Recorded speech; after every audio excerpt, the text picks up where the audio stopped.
Good evening and welcome to the Harris County Flood Control District's virtual community engagement meeting to discuss the major maintenance of Cypress Creek and its tributaries. This virtual community meeting is being offered by the Flood Control District to share vital information with the community and to gather your input on flood risk reduction efforts in your area. Community engagement is a critical component of our work, and we appreciate you taking the time out of your busy schedule to join us this evening. My name is Sheldon Brigham, and I'm with the Flood Control District's communications team. I'm joined tonight by a team of Flood Control District leadership and subject matter experts to ensure we continue to keep you up to date on important mitigation efforts. We're glad to see the community engaged in this program, and we look forward to gathering your feedback tonight. Moving forward, we will continue to share updates on this project in your area and keep you involved and informed. First, we would like to begin tonight's meeting with remarks from Harris County Precinct 1 Commissioner Rodney Ellis. Hi, I'm Rodney Ellis. On behalf of Harris County Precinct 1 and the Flood Control District, welcome to this informative meeting about significant flood control projects in your area. As always, we have you in mind when we design projects to mitigate flooding to protect your homes and businesses. We want to be transparent with all projects because we cannot do it without your participation. Every community, regardless of the zip code, deserves increased protection from flooding. That's why equity is our guiding principle in assigning our infrastructure investments. In addition, we're prioritizing communities that are most vulnerable to flooding and have historically taken the longest to recover. Let me thank flood control officials for developing this and other projects across Harris County. Most importantly, thank you for taking the time out of your busy schedule to participate in this community meeting tonight. We know you could have been somewhere else doing something else, but we're glad you're here. Thank you. And thank you, Commissioner Ellis. Now we'd like to hear remarks from Harris County Precinct 3 Commissioner Tom Ramsey.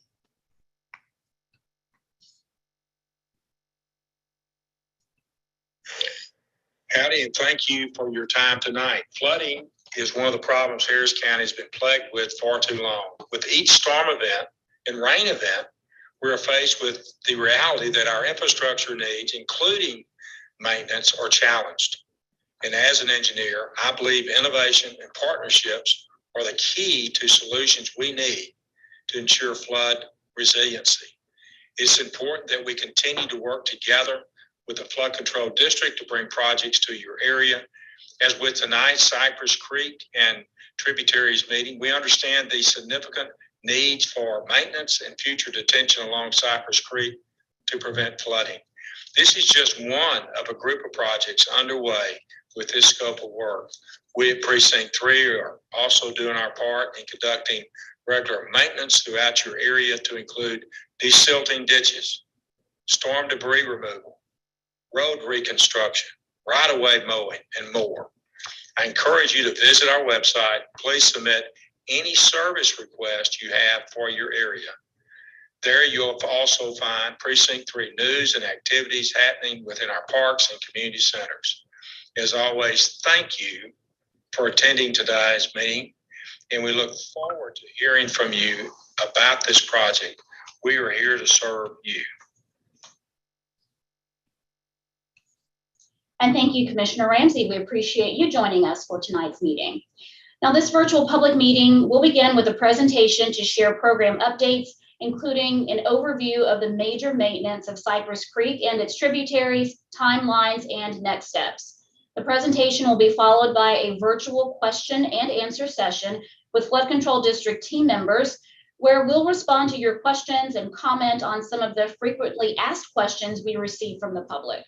Attendees will be able to submit comments and questions through the website or by phone. And any comments not addressed during the Q&A will receive a response from the Flood Control District after the close of the comment period. Instructions on how you can participate in this virtual meeting are included on this slide. They're on the virtual meeting webpage, and they're also on the Flood Control District's website. And I will also share a reminder of these instructions when we get to the Q&A portion of tonight's meeting. We will now transition to Jonathan St. Romain, the Department Manager of Capital Projects South with the Flood Control District, who will share information about the flood control district and then more about this program. Jonathan, over to you. Thank you, Sheldra, and a special thanks to each of you for joining us tonight. In this presentation, we'll give you a brief overview of this program. But before we get to the program specifics, we want to share with you a bit of background about the Flood Control District. The Harris County Flood Control District is a special purpose district created by the Texas legislature in 1937 in response to devastating floods that hit the Houston area in 1929 and 1935. The Flood Control District is governed by the Harris County Commissioners Court and works closely with other entities in our region, such as the Harris County Engineering Department and City of Houston. The organization was created in part to serve as a local partner to leverage federal funding for flood damage reduction projects. Our mission has expanded since our founding, leading to billions of dollars in federal, state, and locally funded infrastructure improvements in the ground. The mission of the Harris County Flood Control District is to provide flood damage reduction projects that work with appropriate regard for community and natural values. One of the most difficult challenges we face is constructing effective projects that are sensitive to community and natural values in a highly urbanized area. Harris County includes 23 main watersheds, totaling approximately 1,800 square miles and more than 2,500 linear miles of channel. 2,500 miles is approximately the distance from New York to California. A watershed is a geographical region of land that drains to a common channel or outlet. Each watershed has its own unique characteristics and needs. The project we are presenting tonight is in the Cypress Creek watershed located in northwest Harris County. Harris County and our surrounding area is flood prone for a number of reasons. Namely, we experience extreme rainfall events, including tropical storms and hurricanes. Our area is largely made up of flat, slow draining land, and we see large concentrations of clay soils that do not soak up excess rainfall quickly. While the Flood Control District plays a critical role in flood risk reduction, we are one of several entities involved in these efforts in our region. When rain falls on your roof, it flows through several jurisdictions, such as streets and drains managed by the Harris County Engineering Department, a municipal utility district, or a city such as the City of Houston, before it flows into a larger channel, creek, or bayou that the Flood Control District owns and maintains. This slide illustrates the various jurisdictions, which sometimes we even share with other entities. Inside neighborhoods, as shown on the left side of the illustration, storm sewers and roadside ditches collect stormwater runoff and start the process of moving it away from homes and streets. Storm sewers and roadside ditches are the responsibility of the underlying municipality. The larger bayous and channels that take the collected stormwater and move it through our drainage system to Galveston Bay are the responsibility of the Flood Control District. This is shown on the right side of the illustration. In the middle is a stormwater detention basin, sometimes constructed by the Flood Control District. When storm sewers on the left are increased, this creates an increase in runoff. Since it is our policy to avoid any adverse impacts from our projects, detention basins help to safely take in and temporarily store excess stormwater during heavy rain events. Often, we partner with Harris County precincts, utility districts, and others to add recreational amenities such as trails to these basins and along our channels. On August 25th, 2018, Harris County voters approved $2.5 billion in bonds for flood risk reduction projects. This vote followed a series of 23 meetings with community members across Harris County, one per watershed, which resulted in a list of what is now 181 bond projects. As of August 25th, 2021, every project included in the 2018 bond program has been initiated, including the 12 projects in the Cypress Creek watershed. A total of more than $1.35 billion in partnership funding has been secured so far to stretch the 2018 bond program even farther. The actual timing of each individual project will depend on a variety of factors, including environmental permitting, right-of-way acquisition, and utility relocation, and in some cases, requirements of a particular grant. Project lists and projected schedules are updated regularly on our website. While the bond was for $2.5 billion, the full cost of every project on the bond tables is almost $5 billion. So we made it clear from the outset that we would need funding partners to fully construct the projects in the bond program. As I mentioned, we've had some success so far, having secured more than $1.35 billion in partner funds for projects across Harris County. And this graphic illustrates the many sources of those partnerships, including federal, state, and local funding that the Flood Control District is working to secure for Harris County. Each agency has its own definition of eligible projects and its own requirements for local match funding. So the Flood Control District works diligently to match projects to the right partnership opportunities. We will now move into the part of the program that is specifically about the Cypress Creek watershed and the major maintenance of Cypress Creek and its tributaries. As a reminder, we're looking for your input as we discuss the program in more detail. Please feel free to drop any questions or comments in the comment box or to comment via phone by pushing the star key. There are 159 miles of open waterways that drain the Cypress Creek watershed.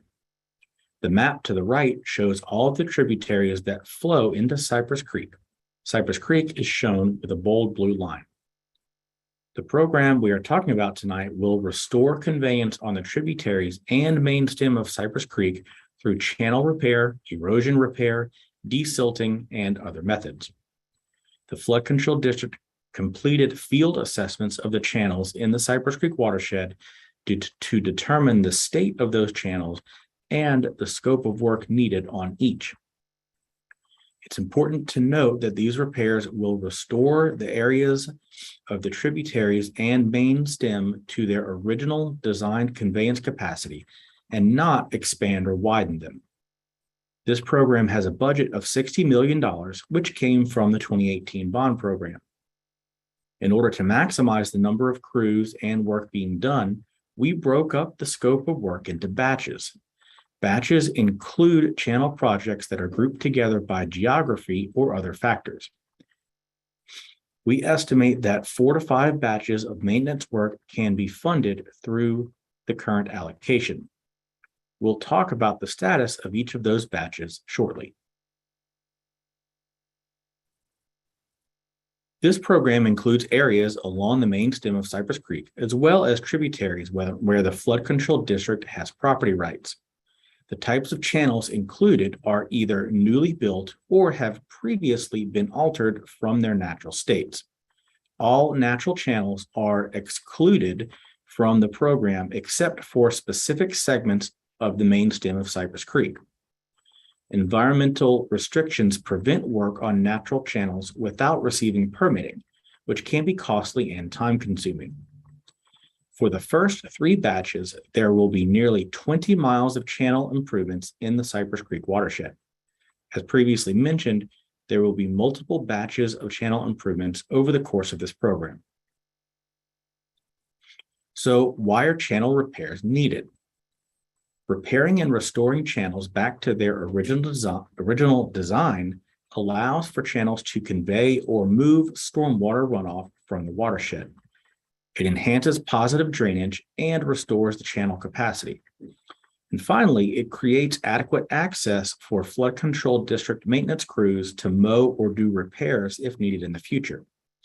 It's important to repeat that this is not a dredging nor widening program. We are restoring the channels to their original design capacity. The Flood Control District previously studied and evaluated the impacts of restoring the channel conveyance within the Cypress Creek watershed. A variety of maintenance projects will take place during the life of this program, such as removing accumulated sediment from the channel, replacing outfall pipes, which are the pipes that carry stormwater from a neighborhood ditch and storm sewer systems to flood control channels, repairing slope erosion caused by fast-moving water, reestablishing maintenance berms by clearing vegetation, repairing damaged concrete channel lining where needed, and removing encroachments from flood control district right-of-way. Each of these plays an important role in our efforts, and we'll now discuss a few of them in more detail. What is desilting? Desilting is the removal of sediment within a channel that has been picked up and deposited throughout multiple rain events. Deposition naturally occurs when fast-moving water slows and sediment settles into the channel. The graphic on the right shows a visual of this siltation process. The major maintenance program will remove the accumulated sediment and allow the channel to efficiently move stormwater as originally designed. The removal of this sediment will not increase the amount of water that moves through the channel. It only restores the channel to its original design. Now we'll discuss erosion repair. Erosion occurs when stormwater removes portions of the channel slope, creating a hole or a shear drop. Severe erosion can potentially damage other nearby public infrastructure, such as utility lines and roads. The flood control district uses various types of rock and soil material to repair and protect the slopes from future erosion. Rock material is buried and eventually planted with grass. It is cost-effective and environmentally friendly. In the first 3 batches alone, we will use more than 160,000 tons of rock and soil for erosion repair. Finally, encroachment removal. Encroachments are permanent or portable structures or objects which have been placed on flood control district property, including things like fences, swing sets, sheds, swimming pools, bird baths, and other outdoor furnishings. Encroachments on flood control district property can obstruct drainage channels from carrying stormwater efficiently, can also block maintenance equipment from performing necessary repairs, increase the overall cost of maintaining existing infrastructure, and even prevent rescue workers and first responders from reaching people during particularly hazardous weather events. If you receive an encroachment removal notification from the Flood Control District, the Flood Control District's Encroachment Removal Office is available to assist throughout the process. To learn more about the Encroachments Removal Program or to submit questions and comments, visit www.hcfcd.org/encroachments. We know that trees are important to the residents of the Cypress Creek watershed, and we have worked extensively with our urban forestry team on tree protection, root pruning, and vegetation removal. We have identified and are protecting many large and mature trees along many of the channels. We executed extensive vegetation removal to reestablish the maintenance berms, which was one of the types of maintenance I mentioned earlier. Lastly, once the construction is complete and the project site has been stabilized, the forestry team will evaluate the site for a replanting program. We'll now look at the 5 planned batches. These batches include desilting and channel repairs. Batch 1 kicked off construction in June of 2021. Work occurs over approximately 8 miles on 7 different channels, primarily south of Spring Cypress Drive, east of Champion Forest Drive, north of Cypresswood Drive, and west of TC Jester Boulevard. The construction cost for this batch is $14 million and is ahead of schedule. Crews are working quickly with few delays, and the new estimated completion date is this summer of 2022. In this slide, you can see snapshots of the progress we've made on batch 1 so far. This picture shows Thice Gully, which the Flood Control District identifies as channel K131-02, near where it crosses under Louetta Road. To the left is a picture before, and to the right is the completed project, but before revegetation to stabilize the slopes. The approximate location is shown on the locator map in the center of the slide.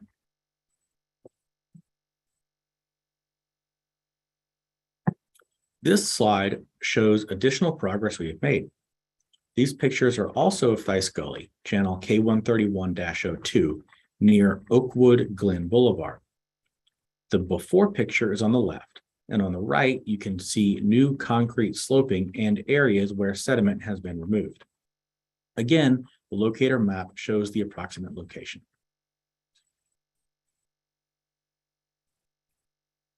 Batch 2 includes nearly 6 miles of de-silting and minor repairs across 9 different channels that fall generally north of Cypress Creek near State Highway 249.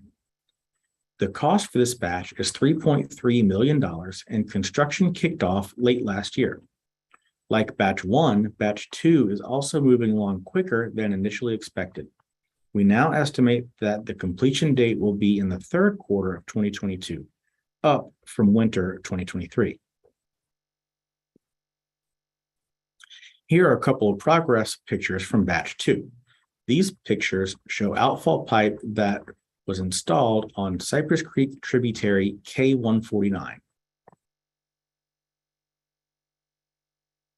This image shows erosion repair that was completed along Pilo Gully, channel K140, near Spring Cypress Road. Here is an overview of the work that has been completed in both batches 1 and 2 so far. Batch 1 consists of work on 7 channels, totaling nearly 8 miles of channel service so far. We have excavated and de-silted a total of 70,400 cubic yards of material, placed around 98,000 tons of rock, and installed nearly 15,000 linear feet of new storm sewer outfall pipe. Batch 2 consists of work on 9 channels, totaling nearly 6 miles of channel service so far. We have excavated and de-silted a total of 11,000 cubic yards with 7,500 tons of rock placed and around 7,000 linear feet of storm sewer outfall pipe repairs up to this date. And now we'll take a look at Batch 3, which recently started construction. This batch includes nearly 6 miles of channel repairs and de-silting across 12 different channels. The cost for this batch is $10.8 million. Construction for this project began in July 2022, and the estimated completion date for this project is the summer of 2024. Here is some of the anticipated work that is expected for Batch 3. This work will take place across 12 separate channels with more than 6 miles of channel work, including nearly 45,000 tons of rock to be placed and a total of nearly 9,000 feet of storm sewer outfall pipe replacements. As previously stated tonight, the number of anticipated batches for this program is now 4 or 5. We have estimated that Batch 4 will contain 4 miles of channel repairs on several tributaries. Bidding for this batch is expected to take place later this year, with construction expected to begin in early 2023. Batch 5 will include channel repairs along the main stem of Cypress Creek. At this time, the funding for this batch is to be determined and will depend on the final construction costs of Batch 3 and the contract bid amount for Batch 4. Lastly, it's important to note that Batch 5 repairs on the main channel will not deepen, widen, or dredge the channel, but simply repair storm damage or other repairs as permitted under environmental regulations. Now, there is a separate effort in Cypress Creek dedicated to de-silting the main Cypress Creek channel. The Cypress Creek Watershed is one of 7 watersheds that is part of the Harvey Sediment Removal Program. The Flood Control District received a grant from Federal Emergency Management Agency, or FEMA, to remove excess sediment that was deposited in several channels due to extreme flooding conditions during Hurricane Harvey. The grant amount from FEMA is $223 million for the entire program. The program is currently in the design and permitting stage, with construction expected to begin in late 2023.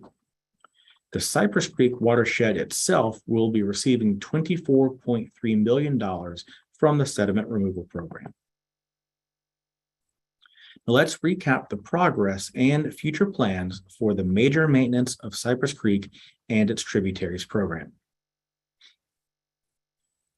As we showed you previously, both batch 1 and 2 are approaching substantial completion, and both estimated completion dates have moved up because of quick work by our construction crews. Batch 3 began construction in July of 2022 and has an expected completion date for summer of 2024. Batch 4 is still in the design phase, with bidding expected to take place in the winter of 2022, and construction will start in 2023. Batch 5 is still unknown and will depend on the amount of funding left over from the other batches. The continuing progress for all of these batches will be presented to the community in additional community engagement meetings that will be held annually. If you would like to find more information on each of these batches or would like to check the status of a batch, you may visit www.hcfcd.org/CI-012. And I will now turn the program back over to Sheldra to kick off the Q&A. Thank you, Jonathan. Before we get to the Q&A, I do want to share a quick reminder that we are looking for your input. We'd love to hear from you on this and other projects moving forward across Harris County. Your input is critical as we continue to develop project plans for this and other flood risk reduction efforts.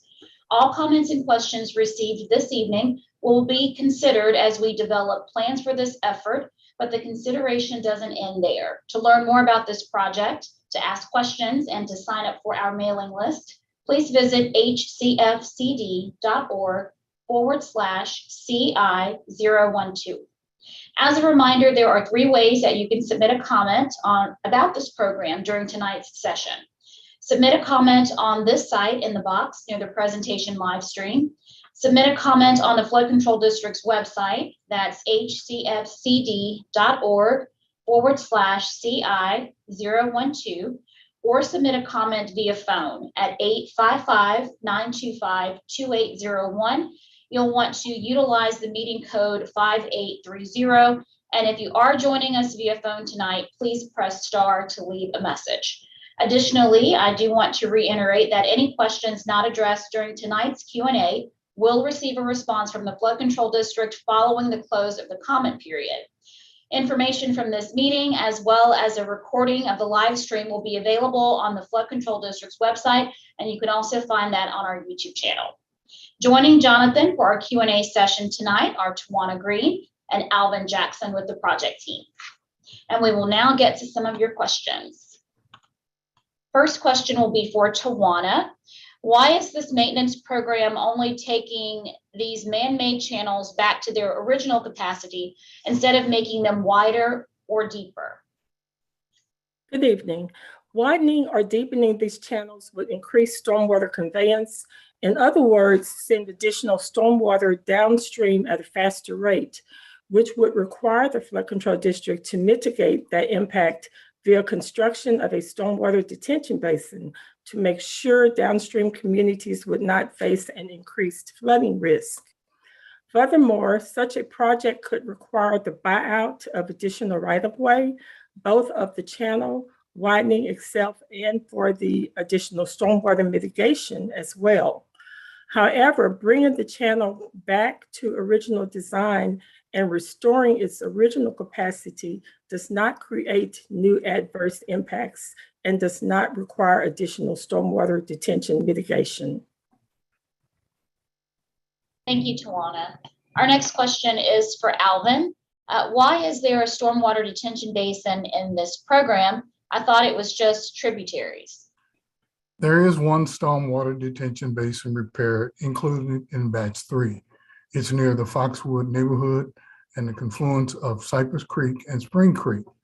The Flood Control District District identified this existing basin as K 500-10-00. The work at this site involved an outfall repair. Since the work is similar and the construction plans were available, it was more efficient for the flood control district to perform these repairs as part of batch 3. Thank you, Alvin. Next question is for Tawana. Why not do batch 5 first, since it's the main channel?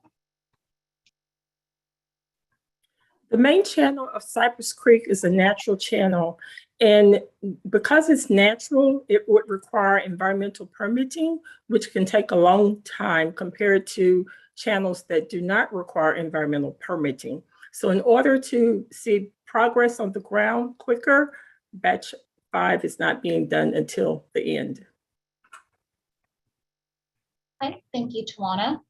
Next question is for Jonathan. What is the status of the Champions Detention Basin proposal? So the Champions Detention Basin proposal and everything associated with that is still under negotiation at this time. And so we don't have any new information for you tonight. Okay, thank you, Jonathan. Alva, next question is for you. What was the rationale behind starting this batch maintenance from west to east? Seems as Cypress Creek batch work would have been addressed in the reverse order with water flow, meaning batch work in 5, 4, 3, 2, 1 in that order. In reviewing Cypress Creek, the decision was made on where we could benefit the most at the time we started the project, in hopes that we could get as much work done, completed in the time, not knowing if we could possibly be impacted by weather or other conditions that we could not control. So in observing all the tributaries that we had seen at the time we started our research, we felt that this was the best approach to tackling the conditions of the tributaries and the improvement of the channel. Thank you, Alvin. Jonathan, you were talking about stormwater detention. Can you explain how the Cypress Creek Watershed implementation program works? Sure, and that's a good question, and a little bit of a deviation from the topic here tonight, which is our major maintenance program, but it is something that's very important to, I think, everyone in Cypress Creek. And we did share the Cypress Creek Watershed implementation plan with the public earlier this year, and we'll hold subsequent meetings on that as well. But with this program, the Flood Control District is taking a watershed-wide approach to executing flood risk reduction projects. And it really takes or provides a holistic view of the watershed and enables the Flood Control District to deliver these projects strategically. At its core, the implementation plan provides a roadmap for flood damage reduction projects over the next several years. And it's really a prioritization of a number of detention basins, 22 to be exact, that will ultimately work together to reduce flood risk in the watershed. And we compiled information and studies that already existed along with new information within the watershed to help determine what areas could be good candidates for potential detention basin sites. And from there, we came out with an initial 49 potential detention basin sites across the watershed. And prioritization of that list focused our list down from 49 potential sites to the 22 detention basins that end up in the final program or implementation plans. And those 22 basins could hold about 14,000 acre feet of stormwater at a total cost of nearly $1 billion. And so it's a large program. It's a long-term program that compiles this long list of detention basins and like I said, gives us a roadmap for how to provide flood risk reduction projects in the Cypress Creek watershed over a number of years. And that occurs in the form of large regional stormwater detention basins. Thank you, Jonathan. Tawana, next question is for you. Why not do batch 5 first, since the main channel carries 100% of the water? Won't we all flood otherwise? Well, first of all, any project that the flood control district does cannot create adverse impacts. We are an no adverse impact agency, meaning whatever we do cannot cause flooding downstream of the area we're working in. Neither can it cause flooding upstream. As far as batch 5 is concerned, the project is broken up into batches. The batches are typically geographically segmented, and batch 5 has areas that are natural, and the natural channel requires environmental permitting. So in order to do batch 5 first, we would have had to delay the other batches that do not require environmental permitting. So no, we will not increase adverse impacts by doing the other batches first. And then batch 5 does require environmental permitting by the U.S. Army Corps of Engineers. And we wanted to show progress as quickly as possible within Cypress Creek. So that batch will be done later because it requires more extensive engineering related to the natural channels that require permitting, or the stems that require permitting. Thank you, Tawana. This next question, Tawana, can be for you or Alvin. Will the removal of sediment from the channels create significant additional storage volume by removing sediment that has accumulated in the channels? That is, the sediment is currently taking up volume that can be occupied by water when the sediment is removed and the channels restored. The objective of our program is to restore the channels to their original capacity. So while sediment that is in the channels does reduce that capacity, when we remove that sediment, we're restoring the channels back to their original capacity. Thank you, Tawana. Jonathan, here it is. Is the flood control district still looking to buy land along Cypress Creek for detention? Yes, we are still looking to acquire property along Cypress Creek for detention. Talked a little bit earlier about the Cypress Creek program and implementation plan and the 22 detention basins that are included in that. On many of those detention basin sites, the flood control district already owns land, but there are a number of sites that we don't own the property for. And so, yes, we are looking for acquisition of those additional sites. And the flood control district also acquires property, or can acquire property at times, for a basic purpose of floodplain preservation.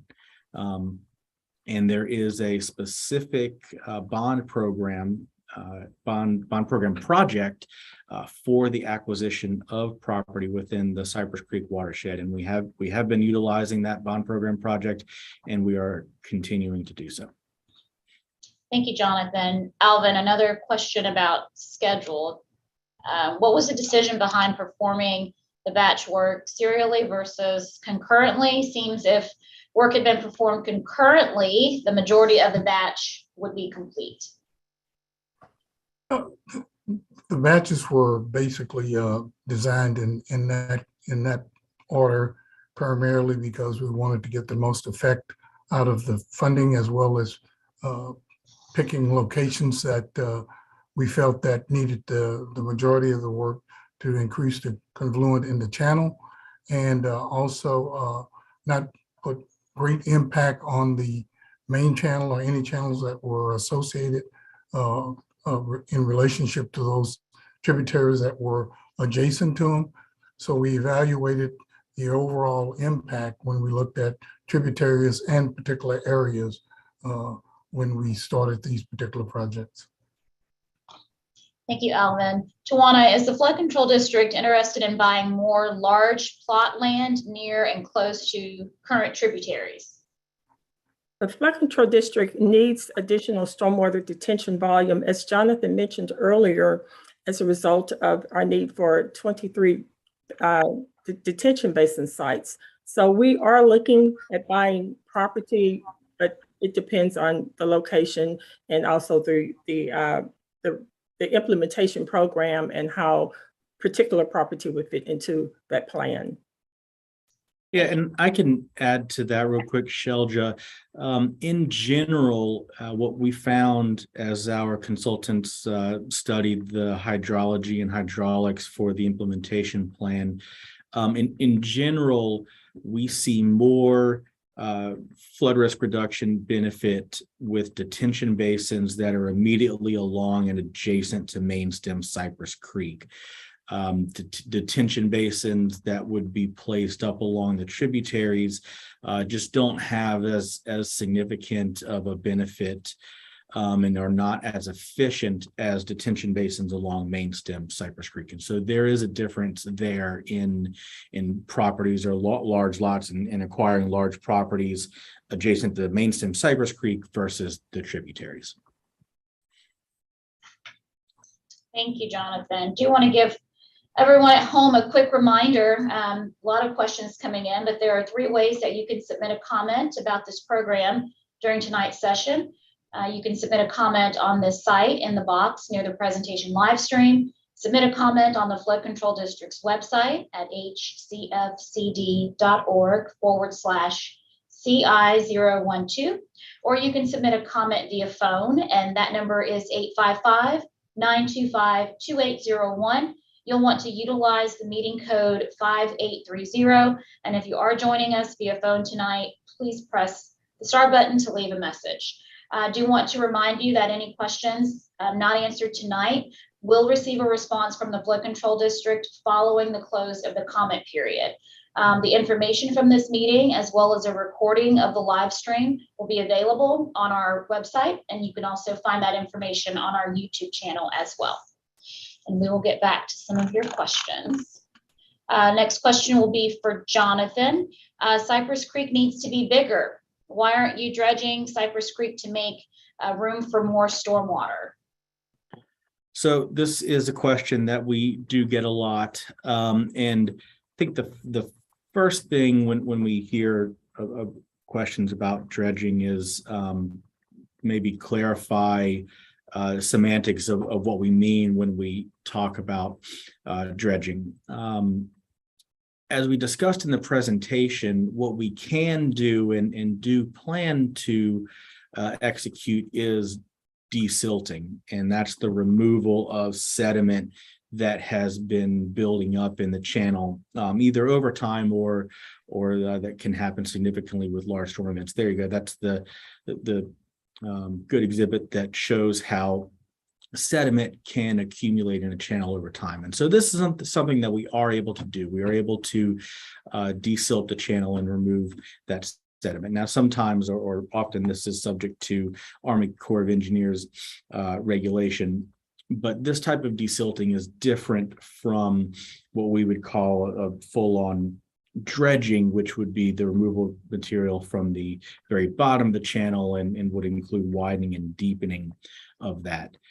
On the environmental side of things, since Cypress Creek is a federally protected natural stream, it would be very costly and time-consuming to obtain proper U.S. Army Corps of Engineers permits and mitigation for what we would call stream restoration in order to do dredging to make the channel deeper. And specifically, this pertains to Section 404 of the Clean Water Act that the Army Corps of Engineers regulates, if we want to get into more of the details of that.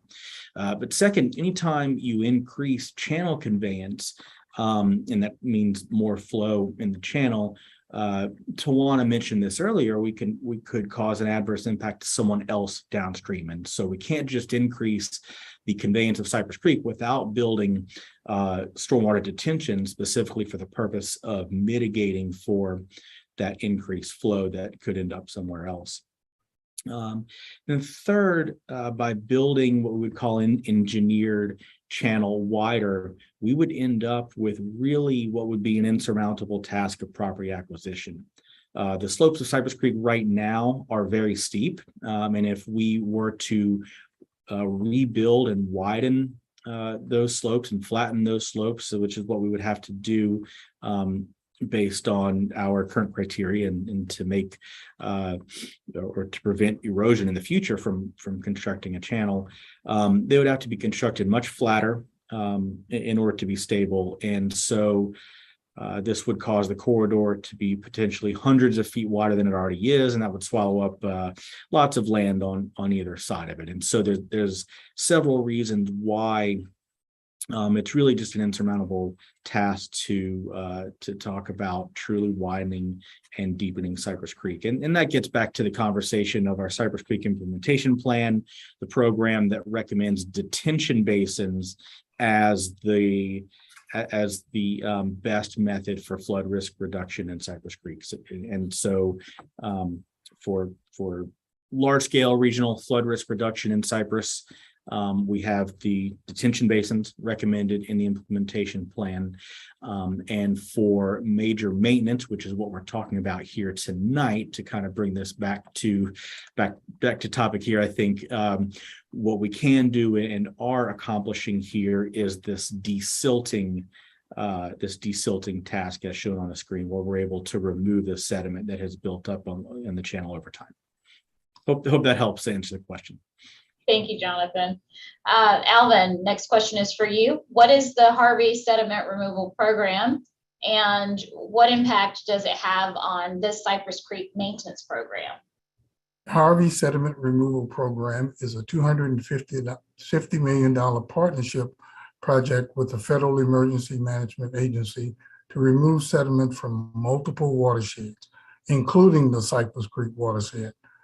That was deposited during flooding from Harvey. The estimated portion for Cypress Creek watershed is approximately 21 million.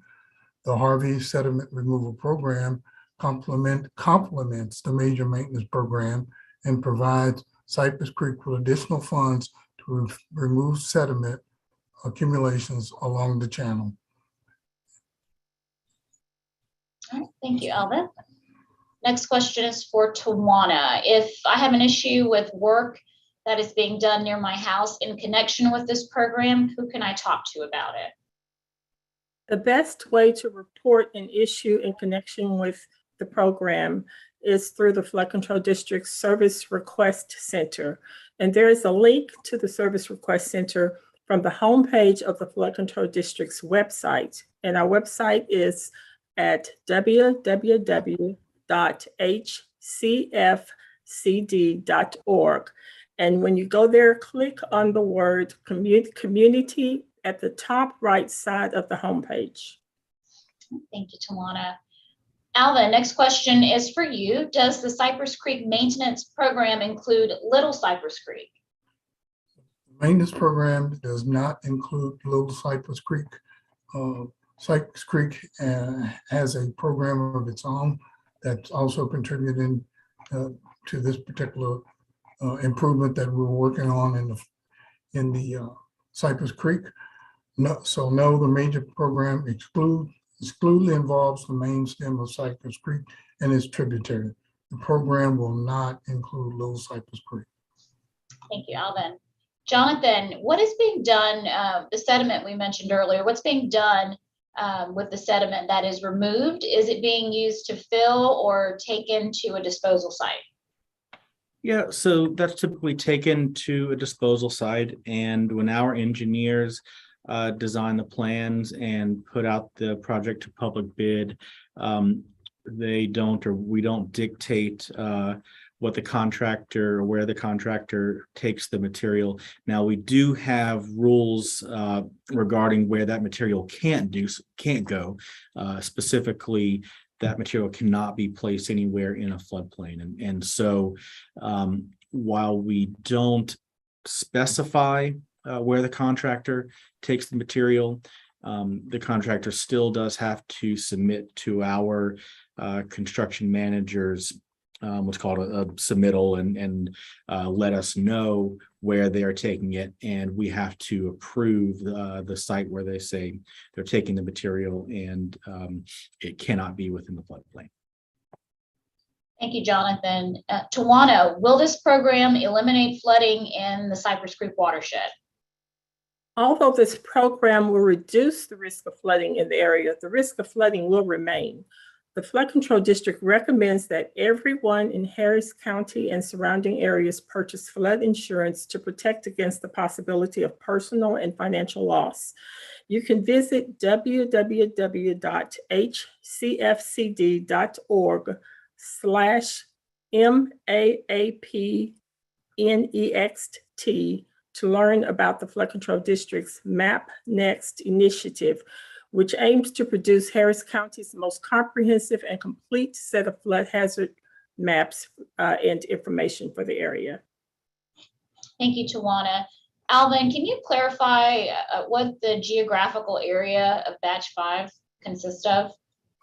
Currently, Batch 5, we are looking at 2 locations, about 3,000 feet along the Kirkendall area, and the second location we're looking at is about 6,000 feet along I-45, downstream of I-45.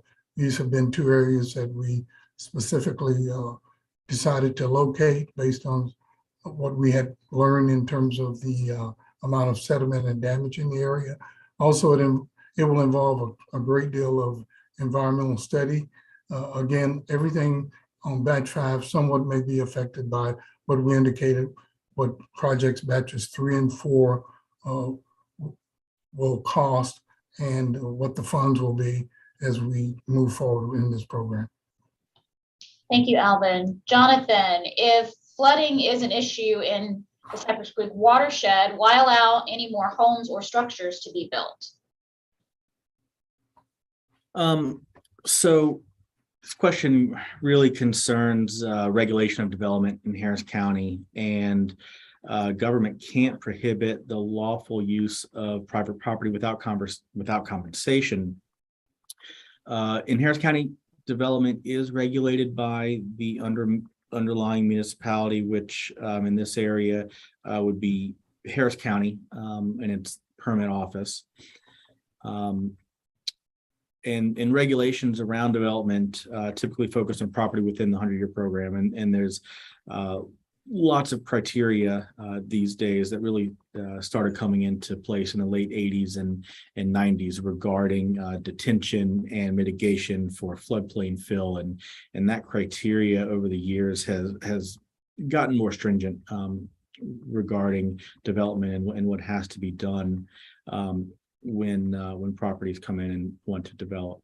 And so all new developments have to follow that criteria, that must have a drainage plan that documents and shows no adverse impact, really the same as the flood control district. We mentioned earlier that the flood control district is no adverse impact agency. Well, the same is required for developments. They have to show that their development causes no adverse impact. Thank you, Jonathan. Tawana, next question. I don't like to see any trees being removed. Why are you removing trees? Yes, the Flood Control District understands the importance of trees to the residents of the Cypress Creek watershed, and we continue to work extensively with the urban forestry team on protection, root pruning, and vegetation removal. Now, some trees and other vegetation that have grown into our right-of-way will be removed to construct repairs and to restore maintenance access in the future. After the project is constructed, the project sites and the sites have been stabilized, we have a forestry team that will evaluate the sites to determine what the replanting opportunities are and establish a program for replanting. And if you're interested in learning more about the Flood Control District's tree planting program and sites planted during years 2021 through current 2022 planting season, that information is available on our website. Thank you, Tawana. Next question is for Jonathan. I've lived in my home for many years. Why is the flood control district now telling me that I have an encroachment? Sure, and understand that may be frustrating after having something out there for a number of years, but there's probably a couple of reasons for that. And one is we have a fairly new encroachments department who helps us organize the coordination for encroachments. And then the other part of that is with this major maintenance program, it could just be that the flood control district has just now seen that encroachment is there, and it needs to utilize its full right of way for access for the project. And so there could be a couple of reasons for that. But if you do have an encroachment and you're aware of that, please definitely visit our website at www.hcfcd.org/encroachments and coordinate with our encroachments department. Thank you, Jonathan. Tawana, after the completion of batch 5, is there a plan in place to make sure we do not have to do this major rework? The flood control district has a maintenance program, and so we will be inspecting the channels. We have a mowing program. We'll be inspecting them to see if there's any accumulation and et cetera. So once the construction aspect of the project is complete, our infrastructure division will take over the maintenance. Thank you, Tawana. Alvin, can you go over the project timeline for the batches?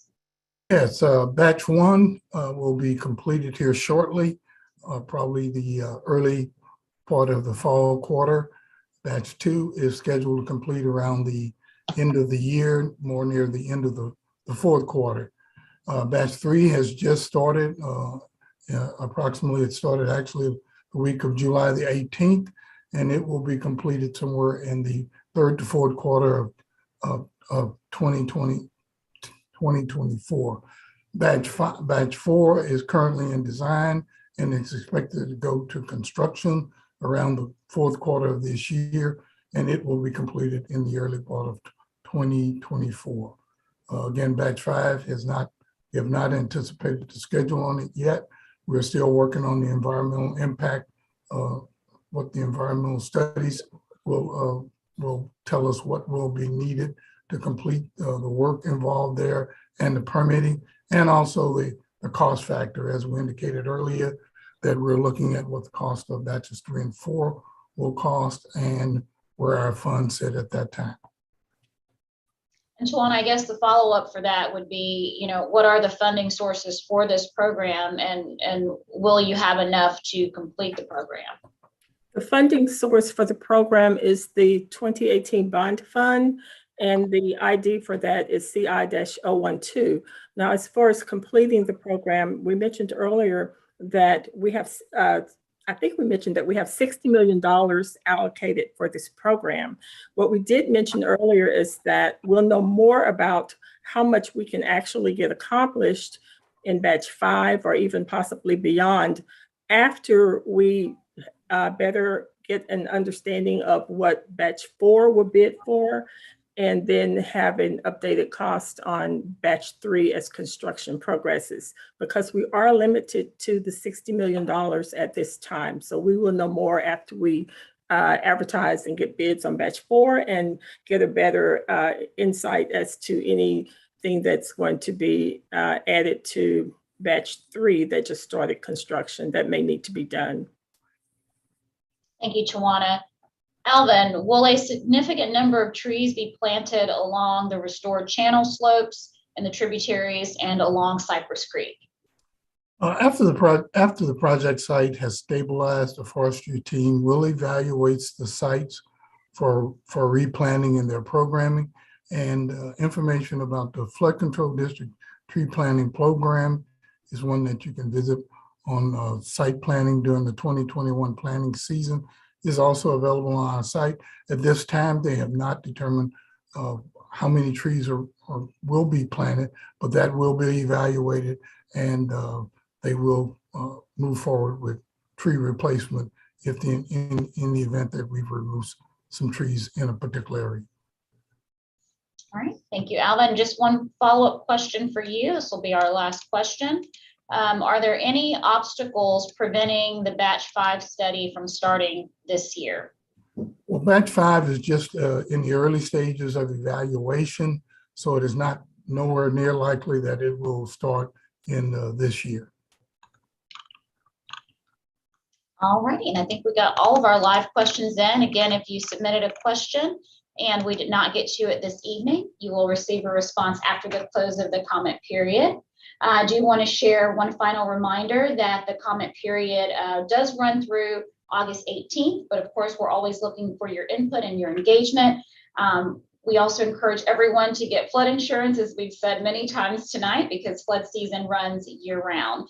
Thank you again for joining us this evening and for all of your the input you're providing on this program. We look forward to continuing to share updates with you as our work continues. Thanks to Jonathan, Tawana, and Alvin as well. Stay safe, everyone.